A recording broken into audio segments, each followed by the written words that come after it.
नमस्कार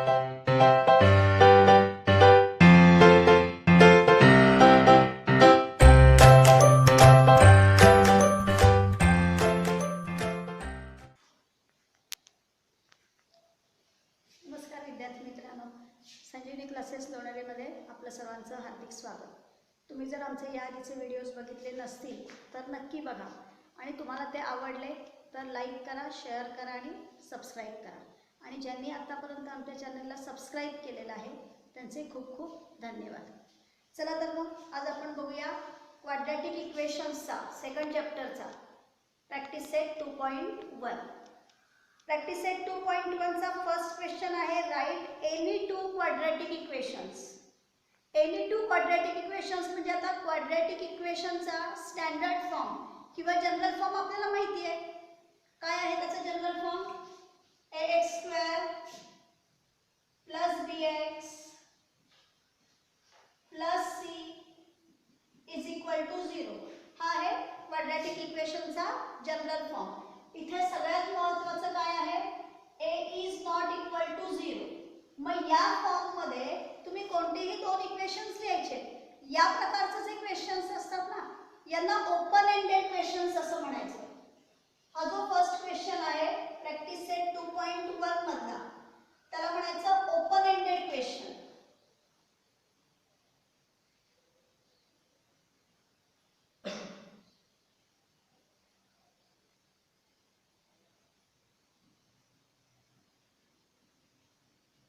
open ended question म्हणजे काय? तर right any two quadratic equations म्हणजे जी दोन क्वाड्रॅटिक इक्वेशन्स मी लिहीन तीच तुम्ही लिहिणार नाही. तुम्ही लिहाल ती वेगळी असू शकतात, तुमच्या मित्रमैत्रिणींना जी आठवतील ती वेगवेगळी असू शकतात. पण तुम्ही जर का परफेक्ट फॉर्म मध्ये लिहिलेली असतील तर तुम्हाला प्रत्येकाला त्याचे जे गुण त्या प्रश्नासाठी दिलेले असतील ते गुण तुम्हाला प्रत्येकाला मिळणार आहे, जरी प्रत्येकाचं उत्तर वेगवेगळं असलं तरी सुद्धा. आणि म्हणून अशा प्रकारच्या प्रश्नांना म्हणायचं असतं open ended question. General form फक्त लक्षात ठेवायचा, ax² + bx + c = 0. मी तुम्हाला याच्या आधीच्या व्हिडिओमध्ये जिथे आपण इंट्रोडक्शन बघितलं क्वाड्रॅटिक इक्वेशनचं तिथे मी म्हटलं होतं की a ≠ 0 हे खूप मस्ट आहे. कारण जर का a इथे 0 आलं तर 0 × x² म्हणजे हा कंप्लीट टर्म जाईल आणि तुमचं इक्वेशन राहील bx + c = 0. bx + c = 0 आलं म्हणजे त्याचा ग्रेटेस्ट इंडेक्स येईल 1. म्हणजे मग ते क्वाड्रॅटिक इक्वेशन होणार नाही, ते लिनियर इक्वेशन होईल. समजा याच्यामध्ये b = 0 आलं.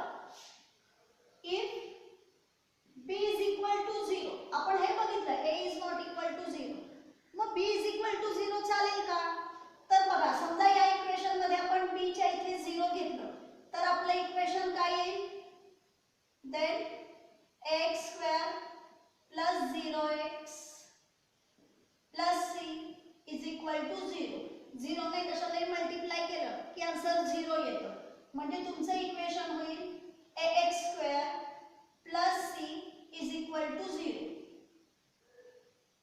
जरी तुम्हाला या फॉर्म मध्ये जे हे तीन टर्म आहेत ते तीन टर्म इथे जरी दिसत नसले तरी सुद्धा आपली कंडिशन काय आहे क्वाड्रॅटिक इक्वेशनची की ग्रेटेस्ट इंडेक्स 2 असला पाहिजे आणि एकच व्हेरिएबल त्या इक्वेशन मध्ये असलं पाहिजे. मग आता आपल्या या इक्वेशन मध्ये x हे एकच व्हेरिएबल दिसतंय, त्याचा ग्रेटेस्ट इंडेक्स आहे तो 2 दिसतोय आणि इथे a आहे म्हणजे a ≠ 0 आहे. म्हणजे हे सुद्धा क्वाड्रॅटिक इक्वेशन आहे. समजा आपण c = 0 घेतलं. हा जो कॉन्स्टंट आहे त्या कॉन्स्टंटला आपण जर का 0 घेतलं मग आपलं इक्वेशन येईल ax² + bx + 0 = 0. म्हणजे इक्वेशन झालं ax² + bx = 0. इथे पण आपल्या क्वाड्रॅटिक इक्वेशनच्या दोन्ही कंडिशन सॅटिस्फाय होत आहेत का बघा. एकच व्हेरिएबल तुमच्या इक्वेशन मध्ये असलं पाहिजे. मग या इक्वेशन मध्ये x हे एक व्हेरिएबल आहे बरोबर, त्याचा ग्रेटेस्ट इंडेक्स 2 असला पाहिजे. मग त्या व्हेरिएबलचा इथे ग्रेटेस्ट इंडेक्स 2 आहे आणि a ≠ 0. a इथे 0 नाहीये बरोबर ना. आपण इथे c = 0 घेतलं. त्यामुळे जरी तुम्हाला इथे जे तीन टर्म दिसतायत जनरल फॉर्म मध्ये ते तीन टर्म इथे दिसत नसले इक्वेशन आहे. येतंय लक्षात? त्यामुळे आता तुम्हाला right any two quadratic equations असं जे म्हटलेलं आहे, मग त्याचा आन्सर जर तुम्हाला लिहायचं असेल मग तुम्ही इथे क्वाड्रॅटिक इक्वेशन लिहू शकता. x² + 7x + 6 = 0. हे क्वाड्रॅटिक इक्वेशनचं एक्झाम्पल झालं. समजा मी इथे लिहिलं 2m² - 9 = 0. मी मधला टर्म जो आहे p = 0 जे आहे त्या फॉर्म मध्ये मी लिहिलंय. हे जसं x² प्लस कॉन्स्टंट आहे तसं 2m² - 9 = 0. म्हणजे हे सुद्धा क्वाड्रॅटिक इक्वेशन आहे. मी समजा इथे लिहिलं m² + 8m = 0. इथे सुद्धा एकच व्हेरिएबल आलेला आहे. त्या व्हेरिएबलचा ग्रेटेस्ट इंडेक्स 2 आहे. म्हणजे हे सुद्धा क्वाड्रॅटिक इक्वेशन आहे. येतंय लक्षात? तुम्ही यांच्यापैकी कोणतेही क्वाड्रॅटिक इक्वेशन्स म्हणून लिहिलं तरी चालेल.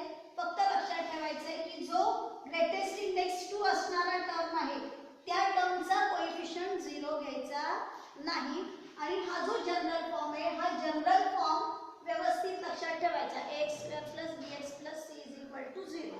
तुम्ही या प्रकारे कोणतीही दोन क्वाड्रॅटिक इक्वेशन्स लिहू शकता. येते लक्षात? चला तर मग आता आपण बघूया second question. Decide which of the following are quadratic equations. म्हणजे त्यांनी तिथे आपल्याला 6 इक्वेशन्स दिलेली आहेत आणि त्याच्यापैकी क्वाड्रॅटिक इक्वेशन्स कोणती आहेत ती त्यांनी आपल्याला विचारलेली आहे. त्याच्यामधलं फर्स्ट बघूया आपण. सेकंड मधलं x² + 5x - 2 = 0. सेकंड मधलं first x² + 5x - 2 = 0.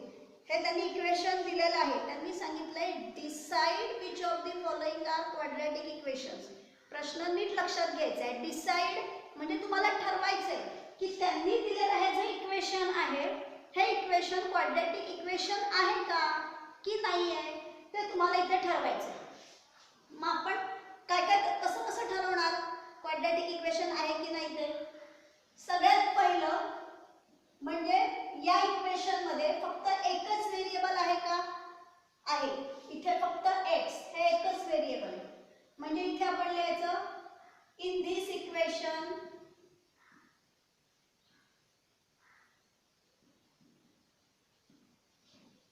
there is only one variable. In this equation there is only one variable. Second condition आपली काय आहे? त्याचा ग्रेटेस्ट इंडेक्स 2 असला पाहिजे. मग ग्रेटेस्ट इंडेक्स किंवा मॅक्झिमम इंडेक्स काही दिलं तरी तुम्ही चालेल किंवा डिग्री म्हटलं तरी चालेल. Greatest index of this variable is 2. दुसरं सगळ्यात महत्त्वाचं की ज्यावेळेला आपण a म्हणतो तेव्हा a म्हणजे तुमच्या x² चा कोएफिशियंट असतो. तो कोएफिशियंट आपला 0 नसला पाहिजे. बरोबर? म्हणजे इथे आपण लिहूया coefficient of x² is not 0. x² म्हणजे हा जो फर्स्ट टर्म आहे त्याचा कोएफिशियंट 0 नसला पाहिजे. शिवाय आपण ज्यावेळेला क्वाड्रॅटिक इक्वेशनची डेफिनेशन बघतो त्यावेळेला आपण काय म्हणतो ABC. जेव्हा x² + bx + c = 0 तेव्हा आपण म्हणतो ABC आर रियल नंबर्स. मग जसं इथे 1, 5 आणि -2 हे काय आहेत? रियल नंबर्स आहेत. म्हणजे इथे 1, 5, -2 R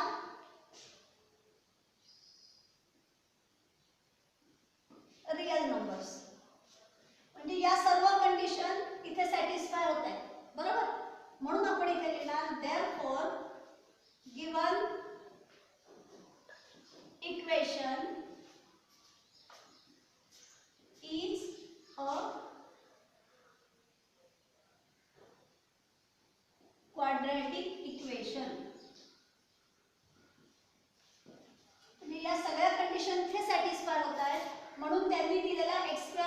5x minus 2 is equal to 0 हे जे इक्वेशन आहे हे क्वाड्रॅटिक इक्वेशन आहे. येते लक्षात. आता आपण बघूया second. y square is equal to 5y minus 10. y square is equal to 5y minus 10. y square is equal to 5y minus 10. हे सेकंड सम आहे. बरोबर.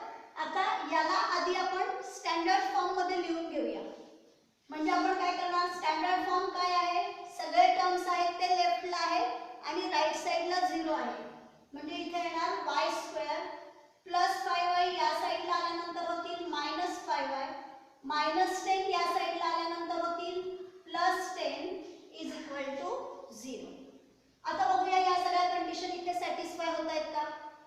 In this equation there is only one variable. या equation मध्ये y हा एकच variable आहे. बरोबर आहे. Second condition, greatest index of this variable is 2. याचा सुद्धा ग्रेटेस्ट इंडेक्स 2 आहे. बरोबर. त्याच्यानंतर कोएफिशिएंट ऑफ y स्क्वेअर, इथे y आहे म्हणून मी लिहिते y square. Coefficient of y square is not 0. y स्क्वेअरचा कोएफिशिएंट 0 नाही आहे. इथे 1 -5 आणि 10 हे नंबर्स आहेत. बरोबर ना. मग इथे ते नंबर्स मी लिहिते 1 -5 and 10 आर रियल नंबर्स. हे सर्व जे आहेत ते रियल नंबर्स आहेत. therefore given equation is a quadratic equation. लक्षात आले सगळ्यांना. आता थर्ड सम बघूया. तिसरं त्यांनी दिलेलं आहे y square plus 1 upon y is equal to 2. y square plus 1 upon y is equal to 2 हे आहे तुमचं थर्ड इक्वेशन. आता बघा हे इक्वेशन जे आहे ना हे आपल्याला क्वाड्रॅटिक इक्वेशनच्या फॉर्म मध्ये दिसत नाहीये. x square plus bx plus c is equal to 0. म्हणजे आपल्याला आधी त्या फॉर्म मध्ये आणावं लागेल. मी ते या ठिकाणी तुम्हाला सॉल्व करून दाखवते. y square plus 1 upon y is equal to 0.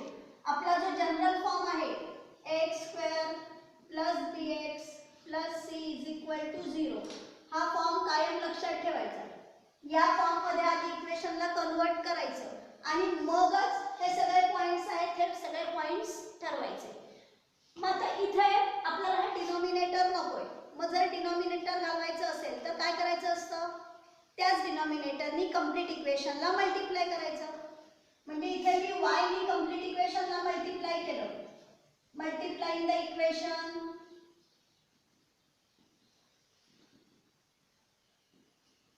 Bye y. तुम्हाला पेपर मध्ये हे लिहायचं आहे. मला फक्त आता हे पॉइंट सारखे सारखे पुसायला नको म्हणून मी या ठिकाणी न सॉल्व करता तुम्हाला इथे सॉल्व करून दाखवते. तुम्हाला जर पेपर मध्ये सम आलं तर तुम्ही आधी हे सगळं सॉल्व करायचंय आणि सॉल्व करून तुम्हाला ते स्टँडर्ड फॉर्म मध्ये जर मिळत असेल तर त्या फॉर्म मध्ये आणून नंतर हे सगळे पॉइंट्स लिहायचे. येते लक्षात. मग आता इथे प्रत्येक टर्मला आपण y नी मल्टिप्लाय केलं. मी मल्टिप्लाय करून दाखवते बघा. y नी मल्टिप्लाय केलं y स्क्वेअरला प्लस y ने मल्टिप्लाय केलं 1 अपॉन y ला आणि इथे इक्वल टू y ने मल्टिप्लाय केलं 2 ला. बरेचदा मुलं या साइडला y ने मल्टिप्लाय करतात आणि इक्वल टू च्या राइट साइडला मल्टिप्लाय करायला विसरतात. ते विसरायचं नाही. कंप्लीट इक्वेशनला आपण मल्टिप्लाय करतोय त्यामुळे या 2 ला सुद्धा y ने मल्टिप्लाय करायचं. मग y ने y स्क्वेअरला मल्टिप्लाय केलं. इथे बघा तुमचा इंडायसेस तुम्हाला जर आठवत असेल a raise to m into a raise to n असेल. a ला आपण बेस म्हणतो, m आणि n ला इंडेक्स म्हणतो. जर मल्टिप्लिकेशन मध्ये बेस सेम असेल तर इंडायसेसची ऍडिशन होते a raise to m plus n. बरोबर ना. तसंच इथे आहे y बेस आहे याचा इंडेक्स 2 आहे. याच्या डोक्यावरती इंडेक्स दिसत नाही म्हणजे तो 1 आहे. म्हणजे इथे बेस सेम आहे मल्टिप्लिकेशन आहे. तुम्ही इंडायसेसची ऍडिशन करणार म्हणजे इथे येणार y raise to 2 plus 1 3y cube. लक्षात आलं क्यूब कसं आले ते. प्लस हे न्यूमरेटर मधले आणि हे डिनॉमिनेटर मधले y आहे ते y कॅन्सल झाले म्हणजे इथे राहिलं 1 आणि y * 2 आले 2y. therefore आपल्याला राइट साइडला 0 हवा म्हणजे आपण 2y ला लेफ्टला शिफ्ट करूया. शिफ्ट करताना डिसेंडिंग इंडायसेसच्या डिसेंडिंग ऑर्डर मध्ये लिहायचं आहे. त्यामुळे हा कॉन्स्टंट आहे, या कॉन्स्टंटच्या आधी आपण या 2y ला घेऊया. y³ प्लस 2y चे झाले -2y plus 1 is equal to 0. आता बघा तुमच्या या इक्वेशन मध्ये y हा एकच व्हेरिएबल आहे, बरोबर. मग आता इथे हे लिहून झाल्यानंतर मग हे लिहायचे in this equation there is only one variable, बरोबर. Greatest index of this variable is 2 नाहीये 3 आहे, म्हणजे तुम्हाला इथे लिहावं लागेल greatest index of this variable is 3. इथेच आपल्याला लक्षात आलं की इथे जर का ग्रेटेस्ट इंडेक्स 3 आहे म्हणजे हे क्वाड्रॅटिक इक्वेशन नाहीये, बरोबर. त्यामुळे या खालच्या स्टेप्स लिहायची काही गरज नाही. तुम्ही इथे डायरेक्ट लिहायचं आहे या 2 स्टेप्स झाल्यानंतर greatest index of this variable is 3. इथे ब्रॅकेट मध्ये लिहायचं it is not 2. therefore the given equation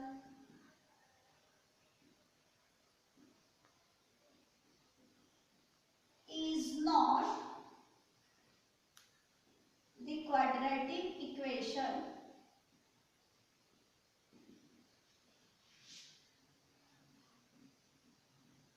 इथे इट इज नॉट 2 लिहिलंय ना, त्याच्याऐवजी तुम्ही इट मस्ट बी 2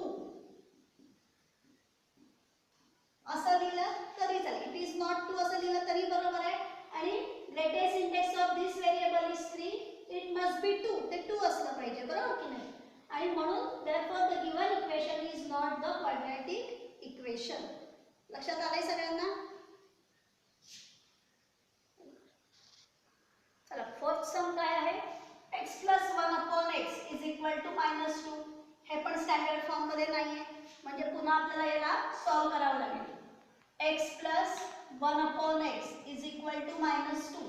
डिनॉमिनेटर घालवायचं आहे, म्हणजे काय करायचं, डिनॉमिनेटरनी कंप्लीट इक्वेशनला मल्टिप्लाय करायचं. मग इथे लिहायचं multiplying the equation by x. therefore आता मी इथे मल्टिप्लाय करून दाखवत नाही, डायरेक्ट मल्टिप्लाय करते. x ने x ला मल्टिप्लाय केलं x², x ने 1 upon x ला मल्टिप्लाय केलं की x कॅन्सल होतील 1, आणि x ने -2 ला मल्टिप्लाय केल्यानंतर येणार -2x. हे -2x इक्वल टू च्या लेफ्टला आल्यानंतर +2x होतील. त्यांना शेवटी इथे न लिहिता आपण जे इंडायसेसच्या डिसेंडिंग ऑर्डर मध्ये लिहितो त्या पद्धतीने लिहायचं. इथे x⁻² आलं की मग इथे x⁻1 म्हणजे हा टर्म मध्ये येईल. x² + 2x + 1 is equal to 0. आता याच्यासाठी सगळे पॉइंट्स आपले जे 4 पॉइंट्स आपण लिहितो ते सॅटिस्फाय होत आहेत का बघूया. In this equation there is only one variable आहे, बरोबर ना. यामध्ये x हे एक व्हेरिएबल आहे.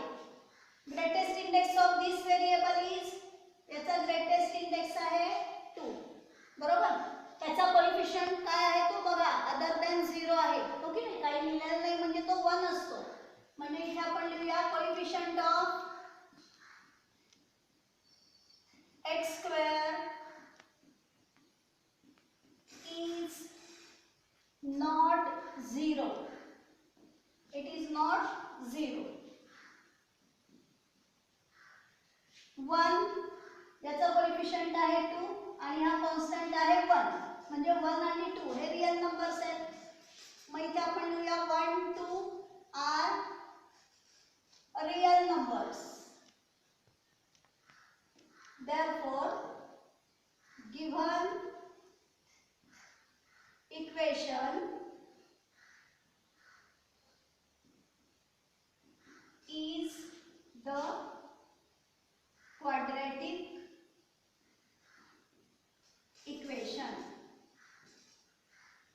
किंवा तुम्ही it is the quadratic equation असं लिहिलं तरी चालेल. लक्षात घ्या हे इक्वेशन क्वाड्रॅटिक आहेच, पण आपण लिहिताना हे गिवन इक्वेशन आहे, हे क्वाड्रॅटिक आहे की नाही हे आपल्याला विचारले, बरोबर की नाही. मग तुम्ही सांगा तुम्हाला इथे इक्वेशन लिहायचं असेल आणि ते इक्वेशन क्वाड्रॅटिक आहे असं जर म्हणायचं असेल तर मग हे इक्वेशन लिहा तुम्ही. x + 1 upon x is equal to -2 is the quadratic equation. येते लक्षात सगळ्यांना. पुढच्या गणिताकडे. नेक्स्ट आहे fifth one, m+2 into another bracket m-5 is equal to 0. हे पुन्हा आता स्टँडर्ड फॉर्म मध्ये आपल्याला दिसत नाहीये, म्हणजे याला मल्टिप्लाय करायला लागेल, हे पण आपल्याला सॉल्व्ह करावं लागेल. m+2 m-5 is equal to 0. आता जर का आपल्याला दोन ब्रॅकेटचं मल्टिप्लिकेशन करायचं असेल तर आपण काय करतो, एका ब्रॅकेट मधले जे फॅक्टर्स असतील त्यांना त्या ब्रॅकेटला स्प्लिट करतो, म्हणजे ते फॅक्टर्स वेगळे वेगळे करायचे आणि त्या प्रत्येक फॅक्टरने सेकंड ब्रॅकेटला मल्टिप्लाय करायचं. म्हणजे इथे आपण या फर्स्ट ब्रॅकेट मधले n घेतलंय, या n नी मल्टिप्लाय करणार m-5 ला, नंतर हे +2 घेतलंय, +2 नी पुन्हा मल्टिप्लाय करणार m-5 ला इज इक्वल टू 0. ब्रॅकेटच्या बाहेर जर टर्म आहे त्यांनी ब्रॅकेट मधल्या प्रत्येक टर्मला मल्टिप्लाय करायचा. m * n येणार n² मायनस m * 5 येणार 5m प्लस 2 * n येणार 2m मायनस 2 5 जा 10 is equal to 0. Therefore m², आता इथे बघा -5m आणि +2m हे दोन्ही लाईक टर्म्स आहेत, बरोबर ना. त्या दोघांचा व्हेरिएबल विथ इंडेक्स सेम आहे, यांना आपण लाईक टर्म्स असं म्हणतो. मग त्या लाईक टर्म्स मध्ये आपण ॲडिशन किंवा सबट्रॅक्शन करू शकतो. दोघांचं साइन डिफरंट आहे, मग लक्षात ठेवायचं, डिफरंट साइन असेल तर सबट्रॅक्शन करायचं आणि त्यांच्यामध्ये ग्रेटर नंबर जो आहे त्याचं साइन द्यायचं. म्हणजे 5 चं साइन आन्सरला आलं, 5 - 2 आले 3m -10 इज इक्वल टू 0. हे इक्वेशन मिळालं आपल्याला. त्यांनी दिलेलं इक्वेशन हे होतं, त्याच्यावरून आपल्याला m² - 3m - 10 is equal to 0 हे इक्वेशन मिळालं, बरोबर आहे. आता बघा हे सगळे पॉइंट्स आपण बघूया. In this equation there is only one variable, बरोबर. m हे एकच व्हेरिएबल इथे आहे. Greatest index of this variable is 2. Greatest index 2 आहे. कोएफिशिएंट ऑफ m, तुमच्याकडे व्हेरिएबल आहे m, coefficient of m sorry m² लिहूया. Coefficient of m² is not 0 आणि इथे कोएफिशिएंट्स आहेत 1 -3 -10. मग इथे मी लिहिते 1 -3 -10 आर रियल नंबर्स. सगळ्या कंडिशन सॅटिस्फाय झाल्या. Therefore given equation is the quadratic equation. आले लक्षात. आता आपण बघूया पुढचं गणित. लास्ट सम आहे m³ + 3m² - 2 is equal to 3m³. त्याला आपण सॉल्व करूया. m³ + 3m² - 2 is equal to 3m³. इथे m³ चा एक टर्म आहे, मग इक्वल टूच्या इकडचे +3m³ आहे, तर इक्वल टूच्या या साइडला आल्यानंतर होतील -3m³. म्हणजे इथे येणार m³ + 3m³ या साइडला आल्यानंतर होतील -3m³ + 3m² - 2 is equal to 0, बरोबर. आता हे दोन्ही लाईक टर्म्स झाले, म्हणजे या लाईक टर्म्स मध्ये आपण ॲडिशन किंवा सबट्रॅक्शन करू शकतो. याचा कोएफिशिएंट आहे 1, याचा कोएफिशिएंट आहे 3. डिफरंट साइन सबट्रॅक्शन, ग्रेटर नंबरचं साइन, म्हणजे इथे आले -2m³ + 3m² - 2 is equal to 0. हे इक्वेशन आपल्याला मिळालं, बरोबर. आता आपण आपल्या कंडिशन बघूया. In this equation there is only one variable. m हे एकच व्हेरिएबल आहे, बरोबर. Greatest index of this variable is 3. आता इथे याचा ग्रेटेस्ट इंडेक्स आहे 3. कोएफिशिएंट ऑफ m आहे ना, मग आता इथे कोएफिशिएंट ऑफ m² वगैरे हा पॉइंट जो आहे हा पॉइंट घ्यायची गरजच नाही आपल्याला, बरोबर ना. कारण इथेच आपल्याला ग्रेटेस्ट इंडेक्स जो 2 हवा होता त्याच्याऐवजी तो आपल्याला 3 मिळाला. मग अशी लिहिला होता तसं आपण लिहूया. It must be 2. It must be 2. Therefore, given equation is not the quadratic equation. Given equation is not not the quadratic equation. इथे आपला क्वेश्चन सेकंड जो आहे तो कंप्लीट झाला. आता आपण बघूया थर्ड क्वेश्चन. थर्ड क्वेश्चन जो आहे, थर्ड क्वेश्चन काय आहे का, write the following equations in the form ax² + bx + c = 0. Standard form आहे, लक्षात ठेवायचं, विसरायचं नाही. ax² + bx + c = 0 हा क्वाड्रॅटिक इक्वेशनचा स्टँडर्ड फॉर्म आहे.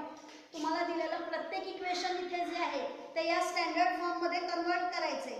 पुढे त्यांनी म्हटलंय then write the values of a b c for each equation. या प्रकारचं गणित तुम्हाला पेपरमध्ये सुद्धा येतं. मग पेपरमध्ये काय आलंय ते नीट पाहायचं. काही वेळेला काय होतं की मुलं कन्वर्ट करतात या फॉर्ममध्ये, पण a b c च्या व्हॅल्यूजच नीट नाही.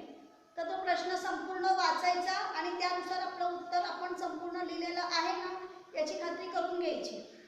मग आता फर्स्ट सम बघा, 2y = 10 - y² आपल्याला लिहायचे.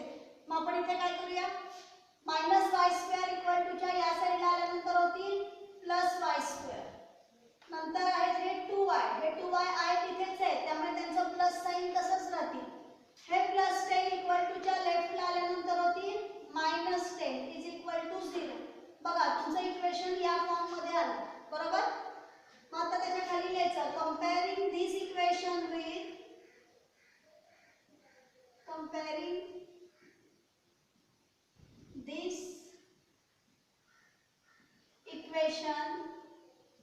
विथ आता कंपेअर तुम्हाला ज्या स्टँडर्ड फॉर्म बरोबर करायचा आहे ना, तो शक्यतो आपण गणित लिहिताना या पद्धतीने व्यवस्थित लिहायचं की तो स्टँडर्ड फॉर्म बरोबर याच्या खाली येईल. ay² + by + c = 0. बरोबर याच्या खाली हा स्टँडर्ड फॉर्म आला की मग आपल्याला काय होईल, यांना इथल्या इथे व्यवस्थित कंपेअर करता येतं आणि आपल्याला व्हॅल्यूज लिहिता येतात. a ची व्हॅल्यू आहे 1, b = 2, c -10. म्हणजे आपण दिलेलं इक्वेशन स्टँडर्ड फॉर्म मध्ये कन्वर्ट केलं. स्टँडर्ड फॉर्म मध्ये कन्वर्ट केल्यानंतर त्याच्याबरोबर कंपेअर करून a b c यांच्या व्हॅल्यूज आपण मिळवल्या. आता नेक्स्ट बघा, x - 1 (2x + 3). आता x - 1 आपल्याला ब्रॅकेट सॉल्व करावं लागेल. हे जे आहे हे कोणत्या फॉर्म मध्ये आहे, a - b (2) या फॉर्म मध्ये आहे, बरोबर ना. a - b(2) याचं एक्सपान्शन काय आहे, a² - 2ab + b² हे या ब्रॅकेटचं एक्सपान्शन आहे. मग तसंच आपण x - 1 याला पण एक्सपांड करूया. ब्रॅकेट मध्ये जो फर्स्ट टर्म आहे त्याचा स्क्वेअर म्हणजे इथे आला x² - 2ab म्हणजे 2 ने ब्रॅकेट मधल्या फर्स्ट आणि सेकंड टर्मला मल्टिप्लाय करायचे. मग तसंच आपण 2 ने x ला आणि 1 ला मल्टिप्लाय केलं की येणार 2 * 1 = 2x आणि नंतर ब्रॅकेट मधला जो सेकंड टर्म आहे त्याचा स्क्वेअर इज ऑलवेज पॉझिटिव्ह म्हणून इकडे प्लस साइन येणार. 1 चा स्क्वेअर 1 म्हणजे या ब्रॅकेटचं एक्सपान्शन आलं x² - 2x + 1 = 2x + 3. आता राईट साइडला आपल्याला 0 लागतं, बरोबर ना, स्टँडर्ड फॉर्म मध्ये. मग सगळ्या टर्म्सना आपण लेफ्ट साइडला आणूया. मग इथे येणार x² हे -2x आहे तर हे +2x ते पण = च्या लेफ्टला आल्यानंतर होतील -2x + 1 + 3 चे होतील -3 = 0. Therefore x² हे दोन आहेत लाईक टर्म्स, दोन्हीकडे साइन सेम आहे मग तेच सेम साइन इथे द्यायचं आहे. Same sign addition 2 + 2 4 x² - 4x. इथे दोघांचं डिफरंट साइन आहे, डिफरंट साइन सबट्रॅक्शन ग्रेटर नंबरचं साइन म्हणजे आले -2 = 0. आता याला कंपेअर करायचं. कंपेअरिंग दिस इक्वेशन विथ, इथे x आहे म्हणून मी इथे ax² + bx + c = 0 we get. मग कंपेअर केल्यानंतर तुम्हाला काय येईल, a ची व्हॅल्यू येणार 1 बी इज इक्वल टू येणार -4 आणि सी इज इक्वल टू येणार -2. तिन्ही व्हॅल्यूज आपल्याला मिळाल्या. नेक्स्ट सम बघा, third one. x² plus 5x is equal to, तर इथे ब्रॅकेटचा स्क्वेअर नाहीये पण ब्रॅकेटच्या बाहेर मायनस साइन आहे. मग एकदम सिंपल लक्षात ठेवायचं की ब्रॅकेटच्या बाहेर जर मायनस साइन असेल तर ब्रॅकेट मधले टर्म्स बाहेर काढताना त्यांचं साइन चेंज करून लिहायचं. म्हणजे हे जे +3 आहेत ते होतील -3 आणि -x ते होतील +x. Therefore x² plus 5x हे +x आहेत इक्वल टू च्या या साइडला आल्यानंतर होतील -x. -3 इक्वल टू च्या या साइडला आल्यानंतर होतील +3 is equal to 0. Therefore 5x आणि -x लाईक टर्म्स आहेत बरोबर. Different sign subtraction. ग्रेटर नंबरचं sign 5 - 1 4x +3 is equal to 0. Standard form मध्ये इक्वेशन आलं. आता आपण कंपेअर करू त्याला. कंपेअरिंग this equation with standard form लिहू आपण. x² plus bx plus c is equal to 0. we get, compare केल्यानंतर आपल्याला मिळते इथे a is equal to 1, b is equal to 4, c is equal to 3. a b c values मिळाल्या. Next 3m² plus 2m² आहे equal to च्या लेफ्टला आल्यानंतर होतील -2m², -9 चे होतील +9 इज इक्वल टू 0. हे लाईक टर्म्स आहेत बरोबर ना. मग त्यांच्यामध्ये तुम्ही आता सबट्रॅक्शन करू शकता. 3 - 2 1 आपण लिहित नाही म्हणजे इथे येणार m² +9 इज इक्वल टू 0. मी यावरून हे आन्सर काढलं पण इथला मिडल टर्म जो आहे त्याला आपण कंपेअर करतो स्टँडर्ड फॉर्म बरोबर, तर याचा मिडल टर्म नाहीये मग तो लिहायचा आपण तिथे. त्याचा कोएफिशियंट काय घेणार आपण 0. m² plus 0m plus 9 is equal to 0. हे इक्वेशन आपण इथे स्टँडर्ड फॉर्म मध्ये लिहिलं. आणि आता इथे लिहायचं comparing this equation with, comparing this equation with, इथे m आहे म्हणून मी इथे standard form am² plus bm plus c is equal to 0. we get, मग a ची व्हॅल्यू आपल्याला मिळाली 1, b is equal to 0, c is equal to 9. येते ना लक्षात. एकदम सोपी गणित आहे. इथे ब्रॅकेटच्या बाहेर p आहे.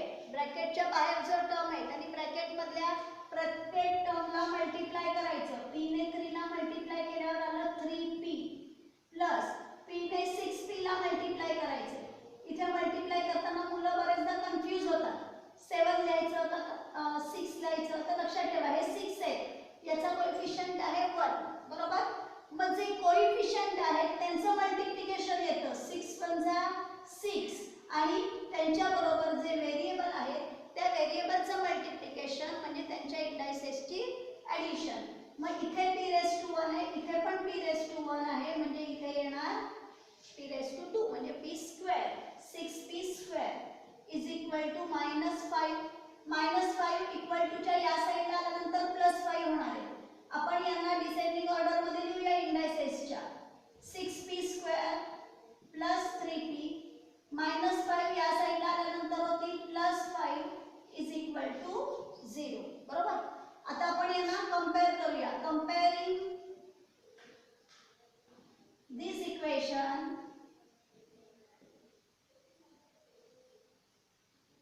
विथ, आपल्या इक्वेशन मध्ये p आहे म्हणून आपण इथे लिहूया ap² plus bp plus c is equal to 0. we get a is equal to 6, b is equal to 3 and c is equal to 5. Last equation x square minus 9 is equal to 13 plus 13 equal to च्या लेफ्टला आल्यानंतर होतील minus 13 is equal to 0.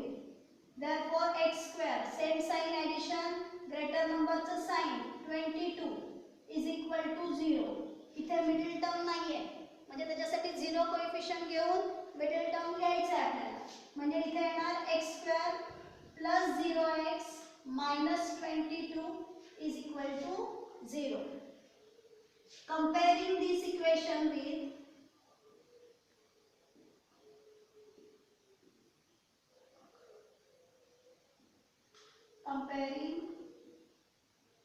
equation with x square plus bx plus c is equal to 0,